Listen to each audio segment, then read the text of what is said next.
sa tawag ng tanghalan. Tingnan mo, panalo ka na doon. Ako na nagsasabi. Well, look who's celebrating right now. Ay, nandiyan pala kayo. Ay, di ba ikaw yung nandaya? Parang nandito ako kasi kinakausap ng mga judge. Actually, hindi ka naman ganun kagaling, pero okay na rin naman kasi alam mo na yung parang paubaya ko na rin. Lagi kasi ako nananalo sa mga contest, kaya sige, okay lang naman. Parang galing kumausap sa judge kasi yan. Ayun nga eh. Alam mo kasi, kung may talento ka talaga, mananalo ka. Pero kung magpapart ka lang ng, parang hindi naman kasi fair, di ba? Pero okay lang, parang partida na rin yun. Kasi alam ko naman nahihirapan ka sa mga kalaban natin. Alam mo, Alexandra, naiintindihan kita. Bakit di mo matanggap na talo ka?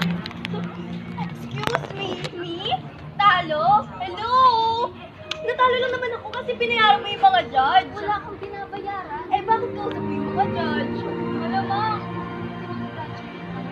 Congratulate? Dahil before pa yung contest. My God!